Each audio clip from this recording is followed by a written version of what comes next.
Right நிகழ்ச்சிக்கு உங்களை அன்போடு வரவேற்கிறோம். இன்னைக்கு சாட்டர்டே, தேசங்களுக்காக ஜெபம் பண்ற டே. ஸோ இன்னைக்கு நமக்கு மார்னிங் கிடைச்ச வசனம், out of all nations you are my treasured possession. பூமி எல்லாம் கர்த்தருடையது, எல்லாமே தேசங்கள் எல்லாம் கர்த்தருடையது. அதுலேயும் செலக்டிவா நீங்க என் சொந்த சம்பத்தா இருப்பீர்கள் அப்படின்னு சொல்லியிருக்காரு. யாரு அவருடைய சொந்த சம்பத்தா மாற முடியும் அப்படின்னு பார்க்கலாமா? சகல ஜனங்களிலும் நீங்களே எனக்கு சொந்த சம்பத்தா இருப்பீர்கள். யாரு அப்படிங்கிறத நம்ம பார்க்க போறோம். யாத்திராகமம் 19ஆம் அதிகாரம் 1-6 வரைக்கும் வாசிக்கிறேன். இஸ்ரவேல் புத்திரர் எகிப்து தேசத்திலிருந்து புறப்பட்ட 3ஆம் மாதம் 1ஆம் நாளிலே சீனாய் வனாந்தரத்தில் சேர்ந்தார்கள். மோசே தேவனிடத்துக்கு ஏறி போனான். கர்த்தர் மலையிலிருந்து அவனை கூப்பிட்டு, நீ யாக்கோபு வம்சத்தாருக்கு சொல்லும், இஸ்ரவேல் புத்திரருக்கு அறிவிக்கவும் வேண்டியது என்னவென்றால், நல்ல கவனிங்க, நான் எகிப்தியருக்கு செய்தவைகளையும் நான் உங்களை கழுகுகளுடைய செட்டைகளின் மேலே சுமந்து உங்களை என்னென்னையிலே சேர்த்து கொண்டதையும் நீங்கள் கண்டிருக்கிறீர்கள். எவ்வளவு கஷ்டப்பட்டு உங்களை கொண்டு வந்தேன் தெரியுமா? கர்த்தர் அப்படிதான் சொல்றாருல, எவ்வளோ கஷ்டப்பட்டு நான் உங்களை கொண்டு வந்தேன் தெரியுமா? அந்த எகிப்து தேசத்துல அடிமையா இருந்தீங்க, அங்கிருந்து உங்களை மீட்டு கொண்டு வந்தேன். எப்படி கொண்டு வந்தேன்? அந்த கழுகுடைய செட்டை மேல சுமந்து கொண்டு வந்தேன். கிரேட். அதை வாசிக்கும் போதே அவ்வளோ அவ்வளோ அவ்வளோ செட்டை மேல வச்சு நான் உங்களை கொண்டு வந்தேன், சுமந்து கொண்டு வந்தேன். நீங்க அறிந்திருக்கிறீர்கள். இப்பொழுது நீங்கள் என் வார்த்தையை உள்ளபடி கேட்டு என் உடன்படிக்கையை கை கொள்வீர்கள். ஆனால் சகல ஜனங்களிலும் நீங்களே எனக்கு சொந்த சம்பத்தாயிருப்பீர்கள். பூமி எல்லாம் என்னுடையது. நீங்கள் எனக்கு ஆசாரிய ராஜ்யமும் பரிசுத்த ஜாதியுமா இருப்பீர்கள் என்று அவர்களுக்கு சொல்லிட்டு மோசே கிட்ட கர்த்தர் சொல்றார். சரிங்களா? ஸோ பாருங்க, சகல ஜனங்களிலும் எனக்கு சொந்த சம்பத்தாயிருப்பீர்கள்.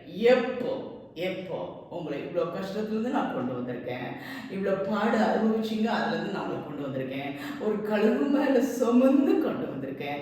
அப்படிப்பட்ட தேவன் நம்ம சொல்றது, அவர் சொல்றதை நம்ம கேட்க வேண்டாமா? என்ன சொல்றாரு? நீங்கள் என் வார்த்தையை உள்ளபடி கேட்டு என் உடன்படிக்கையை கை கொள்வீர்கள். ஆனால் சும்மா சொந்த சம்பத்தாக முடியாது. சும்மா அவர்கிட்ட ஒவ்வொரு ஆசீர்வாத வசனம் கொடுத்தாருன்னா அதுக்கு பின்னாடி ஒரு கட்டளை இருக்கும். இதை செய்வியா அப்படின்னா இதை செய்வேன், இதை கை கொள்வீங்களா அப்படின்னா இதை நான் செய்வேன். இப்போ சொந்த சம்பத்தா இருக்கு, அவ்வளோ சந்தோஷமா இருக்குல்ல. ஆஹா, கடவுளுக்கு சொந்த சம்பத்தா மாறிட்டு எப்படி மாற முடியும்? அவர் வார்த்தையை கேட்டு அவருடைய உடன்படிக்கையை கை கொள்வீர்களானால், அவர் சொல்றதெல்லாம் நம்ம கை கொண்டா மட்டும்தான் இந்த காரியத்தை நடக்கும். சொந்த சம்பத்தா இருக்க முடியும். அவருடைய ஆசாரிய ராஜ்யமும் பரிசுத்த ஜாதியுமா இருக்க முடியும். ஸோ உலகம் எங்கும் மக்கள் இருக்காங்க, நிறைய கண்ட்ரிஸ் இருக்கு, நிறைய நேஷன்ஸ் இருக்கு, நிறைய டிஸ்ட்ரிக்ட்ஸ் இருக்கு, நிறைய இருக்கு இல்லையா?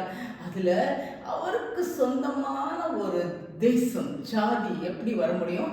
யாரெல்லாம் அவருடைய வார்த்தையை கேட்டு அவரோட உடன்படிக்கை கை கொள்றாங்களோ அவங்க தான் சொந்த ஜாதியா, சொந்த தேசமா, அவருடைய சொத்தா அந்த உலகத்துல வர முடியும். அப்படிப்பட்ட கிருபை எல்லாருக்கும் கிடைக்க ஜெபம் பண்ணுவோமா? நம்முடைய தேசத்துக்கு, எல்லா தேச மக்களுக்கும் கிடைக்க ஜெபம் பண்ணுவோமா? அன்புள்ள ஆண்டவரே, எங்க பரம தகப்பனே, இந்த வேலையுடைய பாத்திர வருகிறோம். அப்பா, இப்போ சுவாமி அன்னைக்கு கொடுத்த வசனத்துக்காக நன்றி சொல்கிறோம். அப்பா, என் சொந்த சம்பத்தா இருப்பீர்கள். சகல ஜனங்களில், out of all nation you are my treasured possession. So அப்படி இருக்கணும்னா 2 கடலை கொடுக்குறீங்க சுவாமி. உங்கள் வார்த்தையை நாங்கள் கேட்கணும், உங்கள் கட்டளைகளின்படி நாங்கள் நடக்கணும்.